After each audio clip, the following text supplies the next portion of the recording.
Hey everyone, this is Mike Wolf. I'm back from Vegas. I'm sitting in my home, and it's always good to get back from Vegas because it's such a sensory overload, and CES is especially tiring. But one of the things I wanted to do when I got back was write about some of the stories that I didn't cover in December. And one of the big ones was the shutting down of Drinkworks. For those of you who didn't see the story, they shut the company down. They made the announcement on December 17th. Here's the story as you can see it, as written up in the Wall Street Journal, is written up in other publications. But basically, that was it. They're saying that they're shutting the company down, which makes me ask, what the heck happened to Drinkworks? After all, the company had spent the full year 2021 going nationwide. It's not an easy thing to send alcohol by mail, and they had to navigate the individual liquor laws of each state. And they'd gone from 20 states at the beginning of the year across the country nationwide by the end of the year. And not only that, they had announced a new drink machine. The Drinkworks Home Bar Classic was their new generation machine. It came 3 years after the Home Bar Pro. It was $299, so it was cheaper. It was a smaller form factor, smaller space on the countertop. They announced it in October, and then a couple months later, they announced on the website that the entire company was shutting down.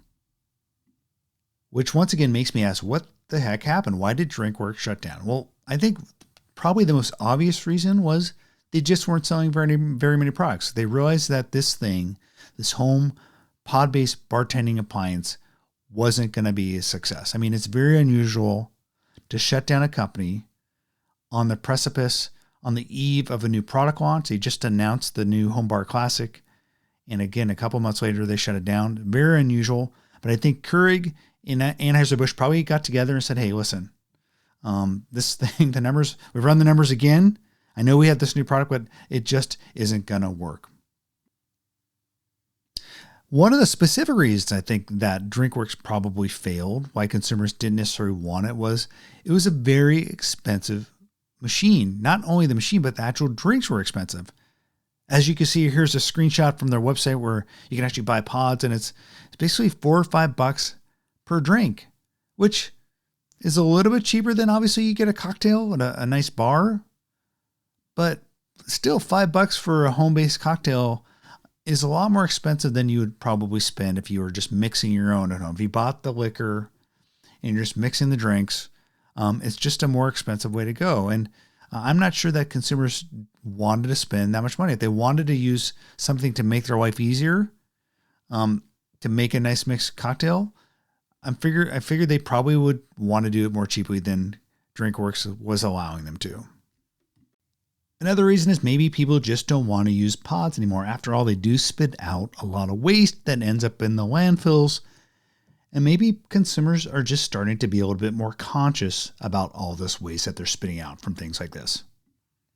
All of which makes you have to wonder, is this category of the home cocktail machine, the pod-based drink makers, dead? Probably not, at least not yet. As you can see here, if you watched CES, you can see the video here. There is a new drink machine from Black & Decker called the Bev, based on technology from a company you may be familiar with if you read the spoon called Bartesian.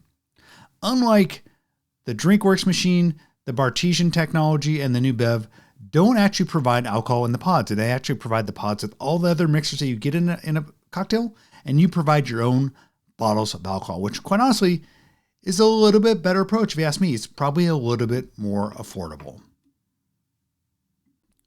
And who knows, maybe the drink making machine of the future looks something like this. The Cecilia, we wrote about it at the Spoon. You may have seen it on the coverage. It's basically a robotic drink maker. It features an animated character with weird, uncanny valley-like eyes that also delivers wisecracks. You could talk to it using the microphone below. It has voice assistant recognition of basically like fusing a robot and Alexa as your robot bartender.